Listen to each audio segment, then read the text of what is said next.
Charleston, West Virginia, Saturday, July 14, 1979.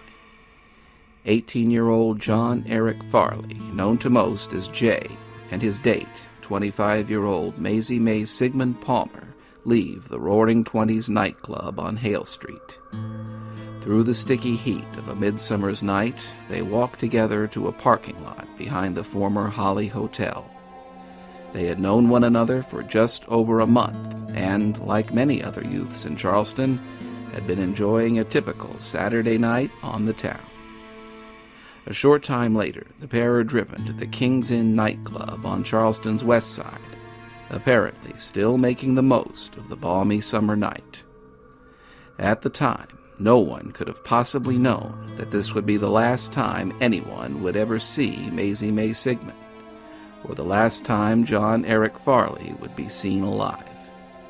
Today, nearly 40 years later, each of their cases remain unsolved.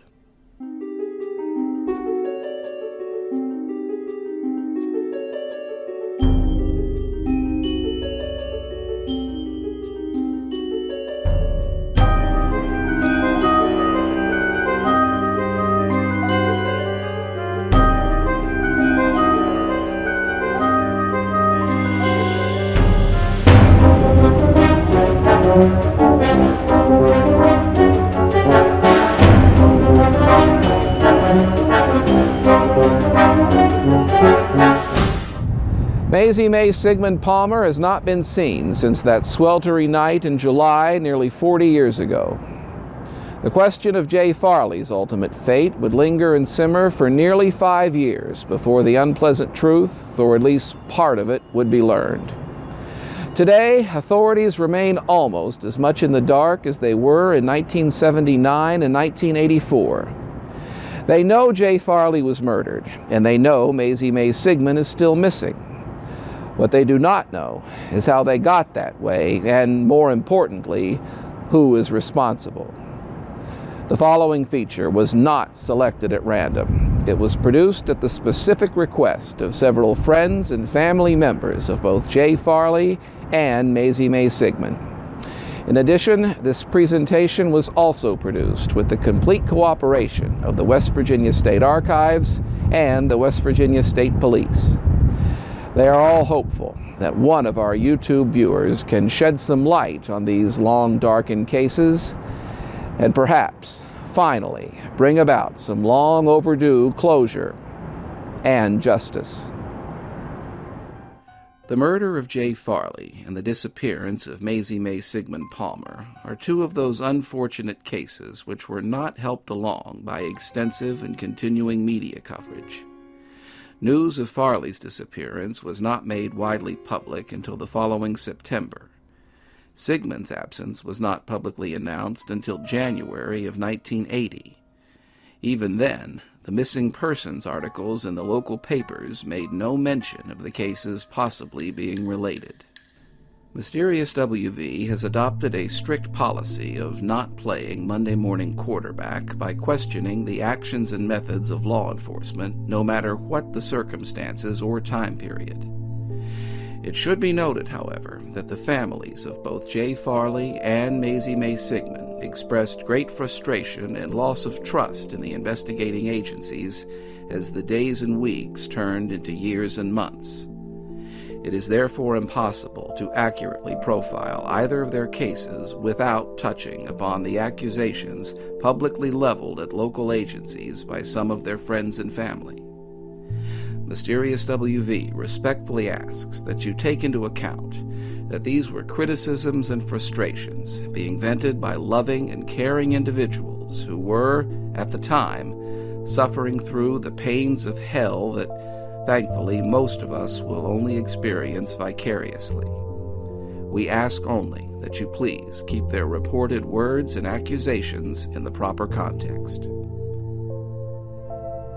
Mazie Mae Sigmon was born in Sissonville, West Virginia in November 1954. She graduated from Sissonville High School in 1974 and 1 year later married a man named Kenneth Wayne Palmer. Mazie Mae and her husband divorced 3 months prior to her 1979 disappearance. She was described by those who knew her as a friendly and outgoing, free-spirited individual. One of her friends did state that Mazie Mae was, perhaps, a tad naive in nature, always wanting to see the best in everyone and taking a carefree approach to life. While originally a resident of Sissonville, Mazie Mae was living with Mr. and Mrs. Ira Hugert at 901 Main Street in Charleston at the time of her disappearance. The Hugerts were relatives of Mazie Mae's mother. Jay Farley was born in Hurricane, West Virginia in 1961. He was preceded in birth by two sisters, Pamela and Dawn, and later followed by a younger brother, Jamie, and a half-sister, Krista. John's parents divorced when he was about 7 years old. His mother, Barbara, moved to Antioch, California, and his younger brother, Jamie, soon followed suit. It was initially planned that Jay would join his mother and brother on the West Coast. Jay, however, suffered a badly broken arm in a bicycle accident around 1970, and it was decided that he would be better off keeping closer to home should physical therapy be required. Jay's father, John, later remarried. John Farley worked for the claims department of the West Virginia Workers' Compensation Commission. John Farley and his second wife, Goldie, settled in Charleston. Jay lived with his paternal grandmother, Desi Farley, in nearby Dunbar. His younger brother, Jamie, eventually returned to West Virginia so that all four siblings could attend Dunbar High School. Farley's biological mother remained in Antioch, California. Jay and Jamie Farley soon became roommates as well as brothers in Desi Farley's Dunbar home. Despite the somewhat unusual arrangement, Farley was, by all accounts, on good terms with both his parents, siblings, and grandmother as the summer of 1979 began. Like many others his age, Jay Farley was also seriously considering what lay in his future. His father later recalled that he had applied for several local jobs and expressed an interest in someday joining the Navy. Jay's father later told the Charleston Daily Mail that he neither felt nor sensed anything wrong with his son in the weeks and months leading up to July 14th. He appeared to be a young man with his head on his shoulders and weighing his options for the future. Jay Farley and Mazie Mae Sigmon are reported to have met near the beginning of June 1979, either at the former Boulevard Recreation Center or the Roaring Twenties nightclub in Charleston. Just how far their relationship had progressed by the middle of July is not known for certain. Farley's father stated in 1982 that his son and Sigmon had been dating for several weeks, but he would not describe it as a case of going steady. Saturday, July 14, 1979, proceeded much like any other for Farley. He spent part of the day with his father and stepmother at his usual residence in Dunbar. Following the family get-together, Farley went out for a short while and returned at approximately 9 p.m. to change clothes. According to his grandmother, he changed into a pair of blue denim jeans, brown hiking boots, and a pink, blue, and white plaid sports shirt. Farley's grandmother asked him if he needed any money for the evening, but Jay replied that he did not. Sometime around 9:30 p.m., Jay was picked up at his grandmother's home in Dunbar by his friend Kevin Withrow.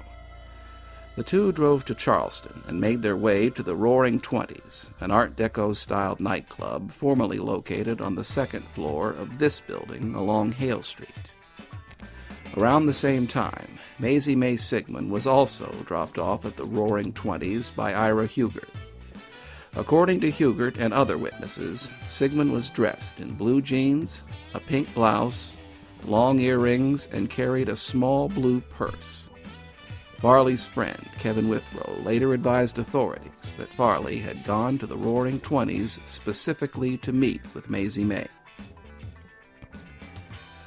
Sometime after 11 p.m., Farley and Sigmon were seen along Hale Street outside of the club.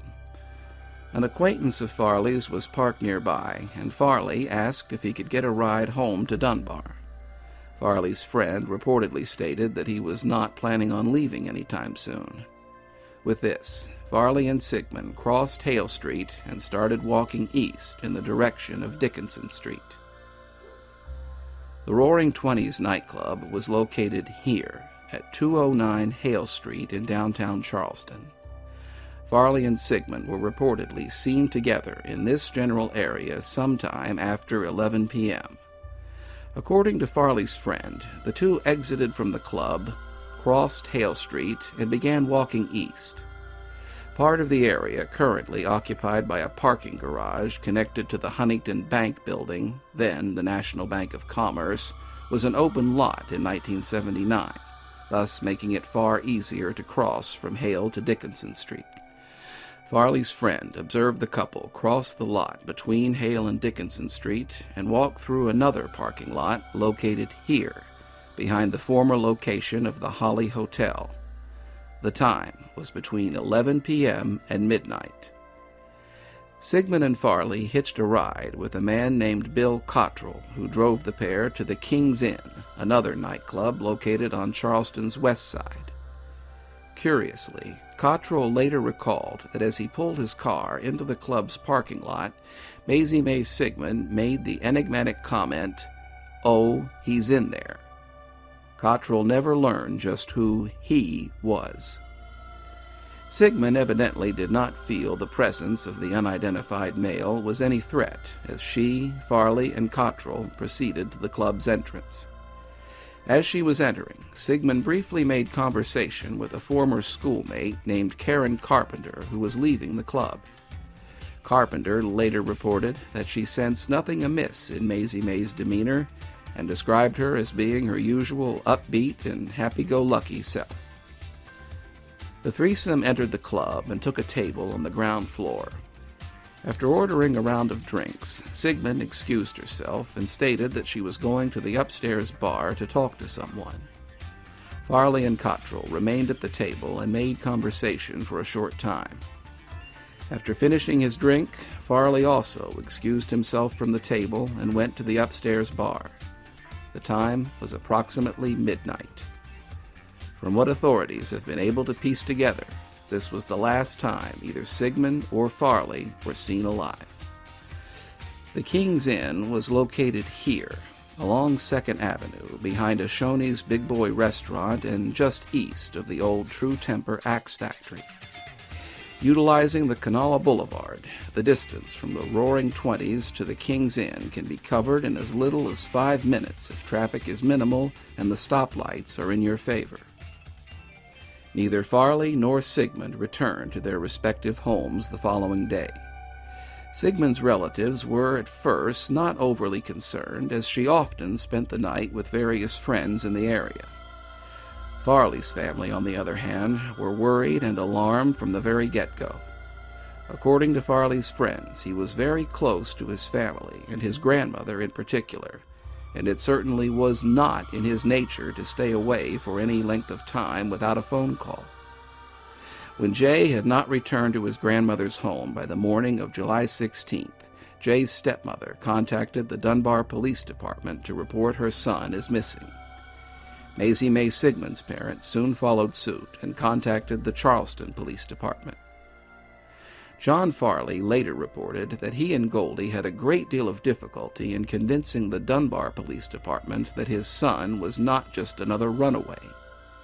He later told the Charleston Gazette that a formal missing persons report was not filed by the Dunbar Police Department until July 25th, 10 days after his son had disappeared. As Farley had last been seen alive within the city limits of Charleston, the Charleston Police Department also became involved in the investigation. Charleston detective Frank Fiddler was assigned the case and is cited in this article, which appeared in the Charleston Daily Mail on September 7, 1979. The investigation into the disappearance of Mazie Mae Sigmon was assigned to Deputy John Seymour of the Kanawha County Sheriff's Department. Although Farley and Sigmon had disappeared on the same night and were each last reported seen in the same place, no connection between the two cases was noticed until January of the following year, when each of their names were entered into the National Crime Information Center. Authorities at first felt they may be looking at a simple case of a young couple who fell in love and decided to run away together. However, if this were the case, they would have each been faced with a major stumbling block from the very outset. Neither Farley nor Sigmon owned a car, and while Sigmon was licensed to drive, Farley was not. Also, Farley had refused an offer of money from his grandmother prior to leaving for the club. Police also learned that between $200 and $300 belonging to Farley's younger brother Jamie had not been touched. Jamie Farley made it clear to authorities that Jay knew the money was there in their shared bedroom and that he could have laid his hands on it without trouble. If Farley had intentions of eloping with Palmer and never returning, he certainly had passed up two golden opportunities to make such an undertaking far more feasible. Farley also left behind both his watch and his high school graduation ring. The authorities and public were divided in their opinions. Some felt both Sigmon and Farley had met with some kind of foul play, while a seemingly equal amount felt that they had thrown caution to the wind and simply run away together. Other, more ominous rumors soon filtered through. Most notable among these early rumors was an anonymous tip to John Farley stating that his son had been killed by members of the Dunbar Police Department in an effort to prevent Farley from telling what he knew about an alleged case of police brutality he was said to have witnessed. According to W. Wallace, Dunbar's chief of police in 1982, this rumor apparently stemmed from an incident where officers of the Dunbar police were required to use force against an uncooperative suspect who was being escorted into the Dunbar City Hall on a drug-related charge. The altercation reportedly ended with the suspect receiving a laceration to his head. However, Dunbar Chief of Police Wallace later pointed out that no brutality suit was ever filed by the suspect in question, and therefore there was no trial at which Farley could have testified. Despite this, Farley's father later publicly stated that he felt the Dunbar Police Department had been both slow and negligent in their investigation. Dunbar Chief of Police Wallace again refuted the allegation, stating that he personally investigated the negligence charge and found no grounds for it. Wallace also added that technically the Dunbar Police Department had no real say in the investigation concerning Farley's disappearance, as the incident itself had occurred in Charleston. John Farley Sr. later stated that he felt drained following these disheartening incidents and took to wandering the streets of Charleston at 3 and 4 a.m., searching vainly for some small piece of information on his son. He continued to seek answers, but was forever changed by the disappearance of his son, as was his entire family. Despite the fact that both cases were now officially linked in the eyes of authorities, each investigation soon went cold. May 10, 1984. Nearly 5 years later and 30 miles away, a security guard for the coal company Mars Sands Corporation was making his usual rounds along Cannelton Hollow Road. Concerned that several coal trucks due at the site that morning had failed to arrive, the guard deviated from his normal routine to see if the trucks had been delayed at the entry gate or gotten stuck along the way. It was near the entrance to a side road, roughly 20 yards off of the company's main road, that the security guard happened upon a badly weathered set of skeletonized remains.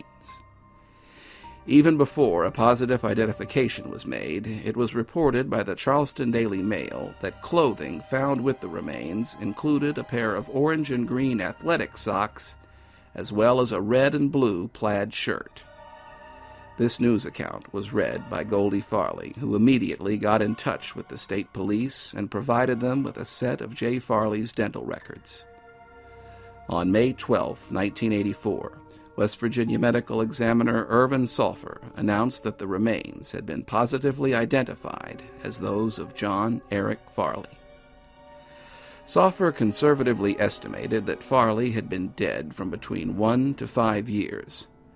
Authorities, however, noted that the distinctive shirt found with the remains was identical to the one Farley had been seen wearing on July 14, 1979.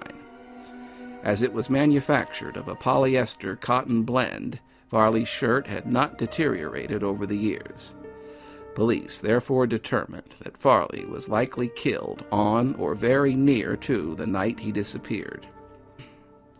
Police were able to determine that Farley's hands had been taped behind his back and that death had occurred as the result of a gunshot wound. A single bullet slug was found beneath the remains. However, the make and caliber, while known to authorities, has never been made public. Mysterious WV has opted to respect the obvious wishes of law enforcement and withhold these two pieces of information in order to maintain the integrity of the investigation. An extensive search of the surrounding area turned up no additional evidence and no trace of Mazie Mae Sigmon-Palmer. As Farley's remains were found across the county line in Fayette County, West Virginia, jurisdiction of the Farley murder case passed to the West Virginia State Police. Just how had Jay Farley gotten from here, where he was last seen alive, to here, a distance of nearly 30 miles and roughly 45 minutes away by car? As Farley could not drive and no bus service to the area was available at the time he disappeared, it is possible that he was transported to the area in a vehicle either driven by his killer or an accomplice. But even if this was the case, the obvious question remains: why? Based upon other, undisclosed evidence found at the scene, authorities were able to construct a number of plausible scenarios and pressed ahead with a renewed investigation. Despite fervent hopes that the discovery of Farley's remains would lead to a major break in both cases, each soon reverted back to a state of frozen suspension. John and Goldie Farley remarried in 1986 and continued to live in hope that one day Jay's killer or killers would be brought to justice. Sadly, for John Farley, this was not to be, as he passed away in 1996. For the family of Mazie Mae Sigmon, the story was equally as saddening. Mazie Mae's father, Vernon Sigmon, passed away in 1994. Her mother, Thelma Pearl, lived on for another 24 years, passing away just this past June at the age of 94. As the cycle of life continued its inevitable revolutions, the investigations into Farley's death and Sigmon's disappearance appeared colder than ever. It was not until the year 2000 that Farley's case was briefly revived from its moribund status. Following the creation of a dedicated cold case unit by the West Virginia State Police, Goldie Farley was contacted by one of its detectives. Around this time, 51-year-old Mark Legg was being held on a $40,000 bond in Mecklenburg County, North Carolina. Legg, a former resident of Fayette County, West Virginia, had been charged with second-degree forcible sex, extortion, and kidnapping. Legg was not an unknown to the West Virginia State Police. In 1983, while living in Cannelton Hollow, he had been accused of engaging in sexual activity with a 14-year-old boy, a charge which was later dropped. By 1996, Legg had also become a prime suspect in the murders of James Childress Jr. and Chad Beach. Given the time frame and the locations involved, West Virginia authorities felt there may have been a link between Farley's murder and Legg's alleged activities. Goldie Farley recalls that the detective with the cold case unit visited her on more than one occasion in 2000. However, it seemed to her that nothing ever came of the attempts by the state police to link Legg with either Farley's murder or Sigmon's disappearance. As always, it must be stressed that while Mark Legg was both a suspect and a person of interest in several Fayette County crimes, he has never been convicted. The same can be said for the charges made against him in North Carolina in 2000. As such, Legg must be presumed innocent until the legal system says otherwise. John Eric Farley was laid to rest in Cunningham Memorial Park not long after the discovery of his remains. Today, the investigations into his murder and the disappearance of Mazie Mae Sigmon-Palmer have once again stalled. To say that they are ice cold seems almost an understatement. Authorities, however, have not given up. They continue to hope that sooner or later the break that they are looking for will be forthcoming. For now, at least, each case remains in a state of suspended animation, frozen, their status essentially unchanged for nearly 40 years. The murderer or murderers of Jay Farley have never been identified. Mazie Mae Sigmon-Palmer has never been found. As far as we could tell, authorities never made public the names of any potential suspects or even went so far as to state that they had a person of interest in mind. Well, over the years, the usual bumper crop of conspiracy theories and possible scenarios have been vetted, first in the hush whispers of public, right up to the current postings on true crime user threads and social media outlets. Motives, ranging from drugs to jealous husbands to a professional hit job by the Dunbar Police Department, have all been expressed. Now, filtering out the absurd and the impossible, we are left simply with two tragic and heart-wrenching cases, whose true resolutions may well lie within the all-too-common spectrum of crime and its myriad of usual suspects. For some reason, as yet unknown, someone wanted John Eric Farley dead, and unfortunately likely wanted the same for Mazie Mae Sigmon-Palmer.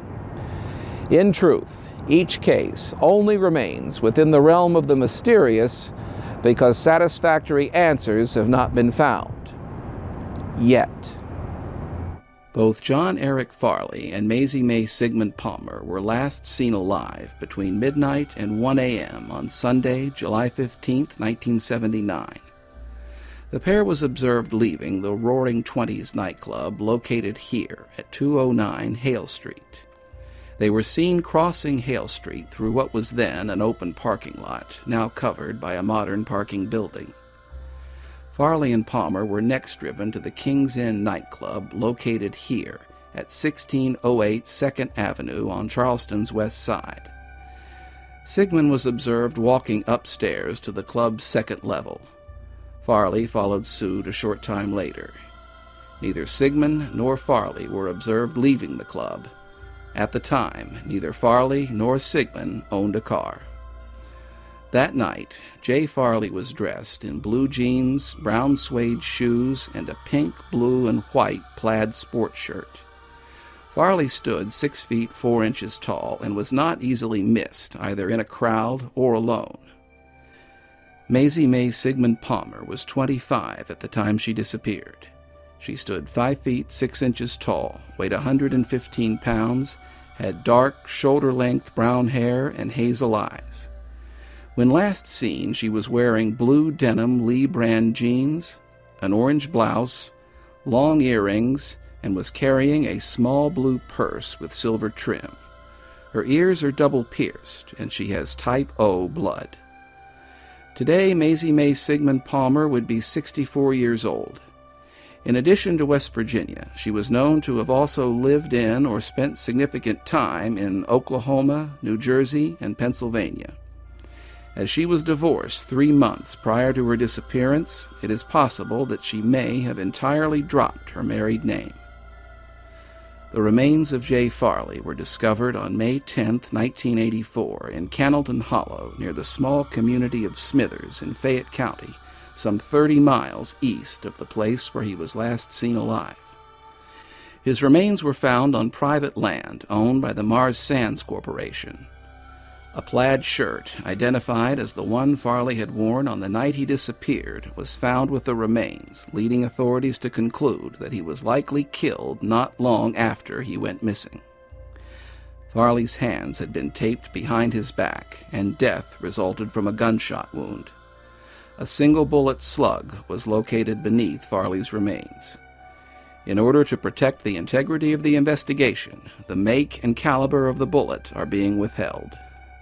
Authorities would be interested in speaking to anyone who was at either the Roaring Twenties or the King's Inn nightclubs between the hours of 10 p.m. and midnight on July 14, 1979.